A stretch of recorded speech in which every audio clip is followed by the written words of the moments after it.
고백합시다. 약속과 믿음의 행진. 약속과 믿음의 행진. 자, 오늘 본문에 등장하는 인물이 3명이 나오고 있죠. 자, 우리가 때로는 이해할 수 없는 상황 가운데서 하나님은 그러한 형편, 그런 상황을 우리에게 허락하시는 경우가 많이 있습니다. 새로운 집이든 새로운 직장이든 무엇이든 새로운 환경으로 우리를 이끌어 가실 때가 있죠. 그런데 이때마다 우리가 가져야 될 생각은 하나님은 우리를 빚으시기 위한 하나님의 방편으로 이렇게 하셨구나라고 하나님을 절대적으로 신뢰함이 필요합니다. 그런 가운데 우리 사도 바울의 고백처럼 내가 비천에 처할 줄도 알고 풍부에 처할 줄도 아는 일체의 비결을 배웠노라. 내게 능력 주시는 자 안에서 내가 모든 것을 할 수 있다 라고 고백하는 신앙이 나올 수가 있습니다. 여러분, 사도 바울로 말하면 우리가 생각하기를 그 위대한 사도 바울, 그는 갈등도 없을 것 같고 여러 가지 어려움도 없을 것 같은 그런 어떤 순적한 신앙생활을 할 것만 같은데 우리가 성경을 계속 읽다 보면 전혀 그렇지 않은 걸 봅니다. 사도 바울에게는 인간의 육신적인 연약함, 육신적인 가시가 있었다라고 고린도후서 11장은 말씀하고 있죠. 그 가시가 구체적으로 무엇이 있는가는 알 수 없지만 학자들마다 다양하게 해석을 하곤 합니다. 어찌하든 사도 바울이 이런 육체적 가시를 제거해 달라고 3번씩이나 하나님께 기도했던 적이 있죠. 왜냐하면 내가 생각할 때 이 나의 육체적인 가시 때문에 복음의 장애가 있을 것 같다라는 판단 때문이었습니다. 그러나 하나님의 응답은 노였던 것이죠. 여러분, 우리가 기도할 때 기도의 응답은 예스로만 나타나지 않는다는 것을 우리는 알아야 되죠. 하나님의 기도 응답은 늘 3가지로 나타난다라고 그랬어요. 첫째, 예스, 알았다 라고 고백하는 것이죠. 둘째, 노라고 응답하시는 겁니다. 셋째, wait, 기다리라. 이처럼 하나님은 우리에게 기도 응답의 역사를 이루실 때 3가지로 응답하시는데 사도 바울도 3번씩이나 내 육체의 가시를 제거해 주세요 라고 기도했을 때 하나님께서 노라고 말씀하셨습니다. 그러고는 이어서 하신 말씀이 뭡니까? 이는 내 능력이 오히려 약한 데서 온전하여 짐이니라 라고 말씀합니다.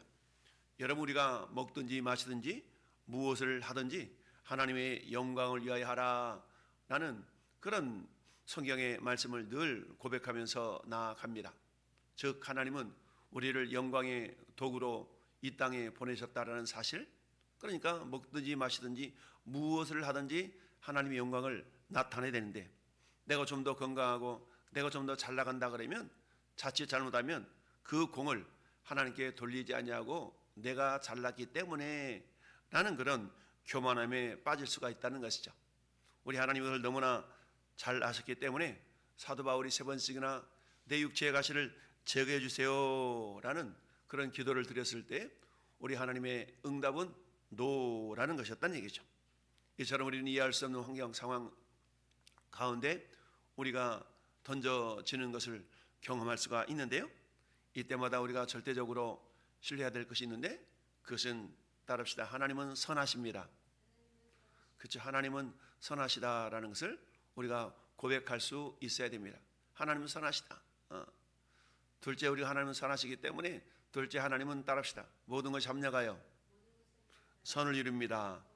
그렇습니다. 하나님은 선하시기 때문에 모든 것이 합력하여 반드시 선을 이룬다라는 사실을 우리가 기억할 수 있어야 됩니다. 하나님은 선하시고 모든 것이 합력하여 선을 이루신다라는 그런 하나님을 향한 절대적인 그런 믿음을 우리가 가질 수 있어야 되죠. 그렇습니다. 하나님은 때로는 우리에게 새로운 환경, 새로운 문제 이런 것들을 우리에게 허락하실 때는 그저 더 고생 좀 해봐 라는 의미로 우리에게 그런 환경과 문제들을 허락하시는 것이 아니라 우리가 더욱더 예수 그리스도의 장성한 분량이 충만한 데까지 이르도록 우리를 빚어가시는 하나의 방편이다 라고 우리는 하나님을 신뢰해야 되는 것이죠. 그러나 많은 경우 우리는 그러기보다는 하나님을 원망하는 경우가 많이 있습니다. 하나님 이러기입니까 저러기입니까? 그러나 우리는 성경의 인물들을 이렇게 살펴보다 보면 그들의 중심 속에 하나님을 향한 신뢰가 있었던 걸 보게 되죠. 우리가 잘 아는 야곱의 11번째 아들이었던 요셉은 형들에 의해서 저 애굽 땅에 이집트 땅으로 종으로 팔려가는 상황 가운데서도 형들을 원망하지 않았다라고 성경은 말씀을 하고 있죠. 왜냐하면 결국 이 요셉의 고백이 창세기 45장에 뭐라고 고백합니까? 형들이여 나를 저 요셉의 애굽에 팔았다고 해서 나를 형들 염려하지 마소서. 하나님께서는 형들을 구원하시려고 나를 미리 보냈나이다 라고 하나님의 섭리에 대해서 겸손하게 받아들이고 있는 것을 봅니다. 그리고 어때요? 여러 가지 모함도 당하기도 하고 그런 어떤 상황 가운데서도 결국 하나님의 선한 도구로 쓰임 받았던 걸 봅니다. 다니엘과 다니엘의 세 친구는 어떻습니까? 이방 나라의 포로로 종으로 끌려간 신세에서도 하나님의 은혜로 그들 어때요? 출중한 정치적인 수완을 보이면서 이방 나라에서 포로 신세 중에서도 세상 말로 말하면 출세 가도를 달리게 되죠. 이 모습을 곱게 여겼던 시기 질투로 말미암아서 어때요? 사자굴에 던져지기도 하고 풀무불 가운데 던져지기도 하는 그런 놀라운 그야말로 고난과 환난을 겪게 되지만 결국 하나님은 어떻습니까? 그 불의 세력이 다니엘 세 친구의 머리카락 하나 상하지 않도록 지켜주시기 위하여서 우리 하나님이 인자의 모습으로 풀무불 가운데 함께 들어가셨으며 또한 다니엘이 사자굴에 던져질 때는 사자 입을 봉해서 그야말로 상하지 않도록 지켜주셨던 걸 봅니다. 여러분 아브라함이 믿음의 절정을 향해 달려나가고 있을 때 우리 하나님은 마지막 테스트가 독자 이삭을 번제로 드리라 라는 명령 아니었습니까? 마지막까지 칼을 내려 번제로 제물을 삼으려고 하는 그 순간에야 비로소 하나님이 아브라함아 아브라함 하면서 아브라함의 손길을 제지하셨던 걸 봅니다. 이처럼 어떻습니까? 우리는 다양한 환경 가운데 우리 하나님 우리를 때로는 노출시키기도 하시고 허락하시기도 한다는 얘기입니다. 여러분 전자기기 하나를 살라치면 사용 설명서가 있고 자동차를 하나 살라치면 거기에도 한 권의 책이 들어옵니다. 그런데 사자마자 무작정 끌고 나가고 움직이는 그런 경우는 없죠. 도대체 이 기기의 기능은 뭔가라는 것을 설명서를 통해서 이렇게 살펴본 이후에 우리는 어때요? 그 기기를 작동하기도 하고 자동차를 몰기도 하고 이런 겁니다. 오늘 본문에 등장한 세 명의 인물, 갈렙은 그야말로 보통 사람들 같았으면 꺼려할 것 같은 그런 헤브론 산지를 나한테 달라라고 요청해서 그 약속대로 그 요청대로 하나님은 여호수아에게 그것을 허락하도록 하시죠. 결국 이 헤브론 땅 기랏 아르바 땅은 어떻습니까? 아낙 자손들이 있는 땅이었어요. 아낙 자손은 거인 족속의 자손들인데 근데 어때요? 그야말로 그곳에는 어떤 사람이 있다고 했습니까? 자 여기 보니까 14장 마지막 절 15절에 이렇게 말씀합니다. 헤브론의 옛 이름은 기랏 아르바라. 아르바는 아낙 사람 가운데서 가장 큰 사람이었더라. 그리고 그 땅에서 전쟁이 그쳤다라고 말씀합니다. 여러분 헤브론 땅에 아낙 자손이 있는데 그곳에는 가장 큰 아낙 자손 중에서도 가장 큰 사람도 있었다. 어찌 보면 갈렙은 스스로가 자청해서 가장 어려운 지역을 내것 주시오라고 요청하고 있었다는 얘기입니다. 여러분 우리가 교회 공동체 속에서 신앙생활을 할 때나 사회생활을 할 때나 이왕이면 내가 좀 더 편한 자리, 이왕이면 내가 쉬운 자리를 우리가 배치를 받거나 가기를 원하는 경우가 왕왕 있습니다. 이왕이면 쉬웠으면 좋지요. 그러나 갈렙의 신앙은 그게 아니었다는 얘기입니다. 스스로 개척 정신을 가지고 이것을 내가 개척하리라. 내가 45년 전이나 지금이나 내 열정이 일반이다. 아니 어떻게 노인과 청년이 열정은 같겠지만 어떻게 힘이 같겠습니까? 그러나 그때나 지금이나 내가 여전히 강건하다. 내 힘이 그때나 지금이나 같아서 싸움이나 출입이나 감당할 수가 있다 라고 고백하는 것을 봅니다. 결국 이 헤브론 땅을 결국 갈렙에게 주게 되었는데요. 근데 이 갈렙은 헤브론 땅을 이렇게 받고 나서 뭐 했습니까? 그곳에 있는 사람들을 이제 몰아내는 작업을 해야 되는 것이죠. 자, 그래서 13절 그렇게 얘기합니다. 헤브론을 유다 자손 중에서 분깃으로 여분네 아들 갈백에게 주었으니 아르바는 안악의 아버지였더라 라고 말씀합니다. 그러면서 어때요? 이제 그곳을 이렇게 정탐할 겨를도 없이 바쁘게 이제 뭐합니까? 이제 몰아내는 그런 과정을 살아가고 있죠. 그렇습니다. 갈렙이 거기서 안악의 소생 그 세 아들 곧 세세와 하이만과 달메를 쫓아내었다 라고 말씀합니다. 이처럼 첫 점령을 하고 나서 그곳에서 갈렙이 안악의 세 아들을 쫓아냈고 그 다음에 올라가서 어때요? 드빌 주문을 쳤는데 드빌의 본인 이름은 기랏 세벨이라 라고 말씀하고 있습니다. 그런 곳을 점령에 들어갔습니다. 자, 그런데 이제 갈렙이 말하기를 기랏 세벨을 쳐서 그것을 점령하는 자에게는 내가 내 딸 악사를 그에게 주리라 라고 하죠. 점령에 나가는 과정 속에서 이제 갈렙은 기랏 세벨을 친 자에게 자기 딸을 아내로 주겠다라고 이야기를 하니까 그때 아우 이렇게 힘든 땅을 누가 점령하려고 그래 라고 쭈뼛쭈뼛 서로 발뺌을 하고 나는 아니지 라고 하는 그런 상황 가운데 누가 나타납니까? 갈렙의 아우 그나스의 아들인 온니엘이 그것을 점령함으로 혈통적으로 본다 그러면 갈렙의 사촌이 나타나가지고 내가 그걸 하겠소 라고 하죠. 결국 그로 말미암아 악사가 그에게 아내로 주어지는 그런 어떤 행운 아닌 행운을 얻게 되는데요. 자, 그러면 이처럼 악사가 출가해서 이제는 어떻습니까? 자기 아버지에게 청해서 자기 아버지에게 밭을 구하자 하고 나귀에서 내림이 갈렙이 묻되 내가 뭘 원하느냐라고 했더니 밭을 주는 것뿐만 아니라 이제 내 샘물로 주시오라고 해서 결국 갈렙이 이셈물과 아르셈물을 주었다라는 이야기가 오늘 본문의 전체적인 스토리입니다. 오늘 본문에 나타나 있는 세 명의 등장인물, 첫째는 누구예요? 갈렙.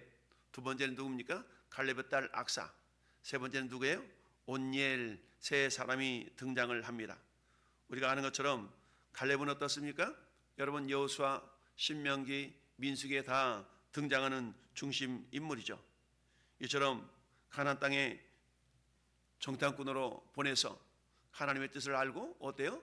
정탐한 이후에도 줄곧 미림의 보고를 통하여서 하나님의 뜻을 전달했던 그야말로 심지가 굳은 사람이다 라고 말할 수가 있는 것이죠.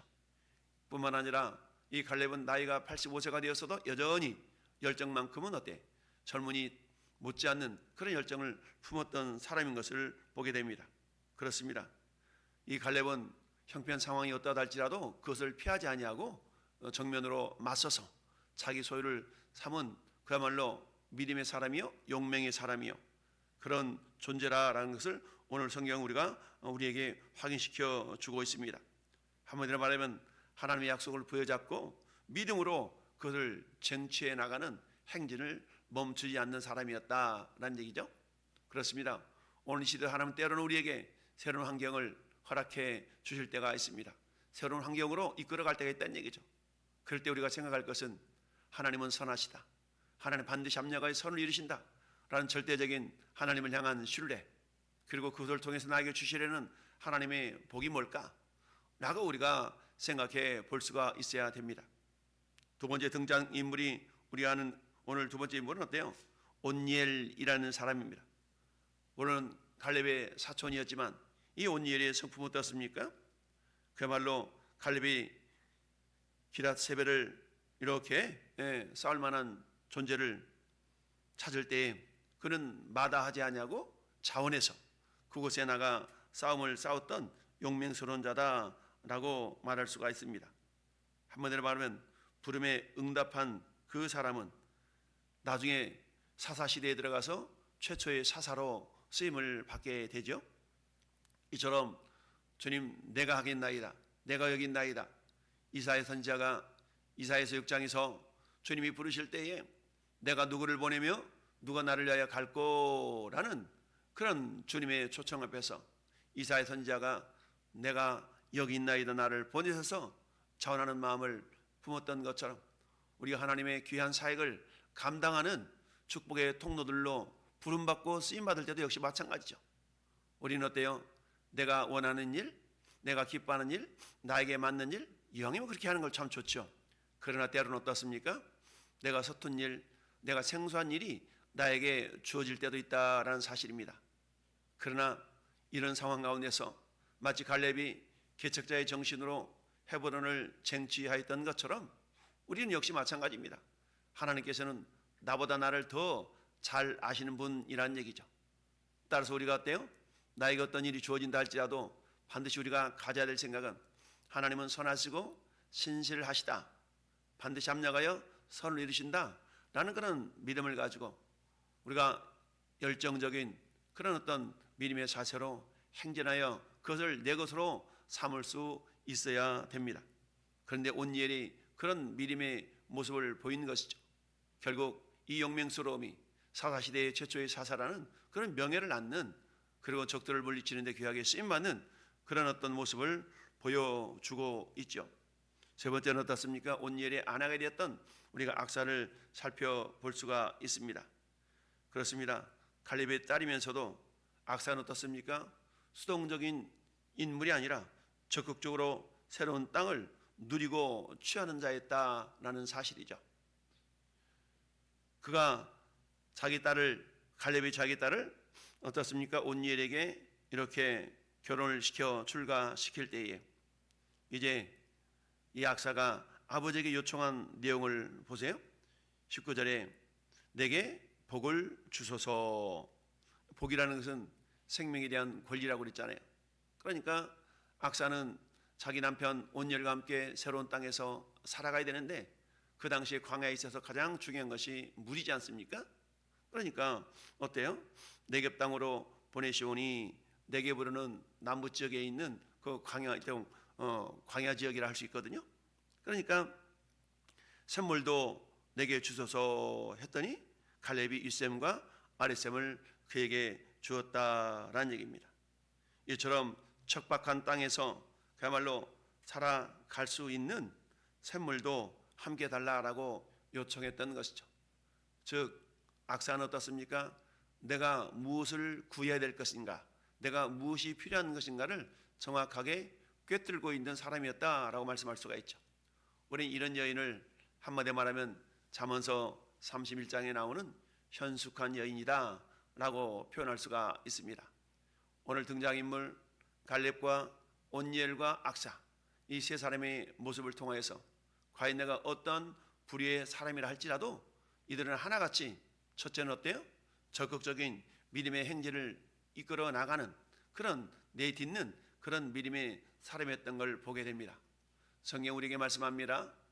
우리가 게으르지 말고 열심을 품고 주를 섬기라 라고 사도 바울은 로마 교회를 향해서 말씀하고 있죠. 그렇습니다. 우리 믿는 사람들에게는 어떤 상황 가운데서도 내게 능력 주신 자 안에서 내가 모든 것을 할 수 있다라는 믿음의 자세가 절대적으로 필요합니다. 그럴 때 하나님은 어때요? 그런 사람들을 통하여서 시대마다 하나님의 일을, 하나님의 의, 하나님의 뜻을 이루어 가셨다라는 사실을 기억하고 오늘도 하나님 깨어서 함께 이 말씀에 동역하고 동참하는 우리 성도들에게도 갈렙과 악사와 온니엘이 가졌던 적극적인 믿음의 자세를 우리가 갖기를 바랍니다. 뿐만 아니라 악사는 내가 필요한 것이 무엇인가 라는 것을 정확하게 분별할 수 있는 그런 지혜로움이 있는 여자였다. 우리에게도 하나님, 내가 집사로, 장로로, 목사로, 성도로 살아감에 있어서 내가 교회 공동체를 위하여 하나님의 나라를 위하여 무엇이 필요한 것인가를 정확하게 깨닫고 분별할 수 있는 지혜로움도 더하여 주소서라고 이 아침에 기도할 수 있기를 바랍니다. 악사는 이처럼 메마른 땅에서 살아가야 될 그런 것들에 대해서 깨닫는 지혜로움이 있었고 온니엘은 어떻습니까? 그런 문제에 있어서 적극적으로 솔선수범하는 내가 가겠나이다라는 그런 어떤 모습을 보였던 자인 것을 볼 수가 있습니다. 그렇습니다. 우리가 점령해야 될 땅은 어딘가요? 물론 물리적인 경상도 전라도 땅이 아니라 땅이라는 사람의 마음을 나타내는 경우가 많이 있죠. 오늘 하나님 나에게 허락하신 그 땅, 그 사람을 얻기 위하여서 내가 행해야 될 것은 뭡니까?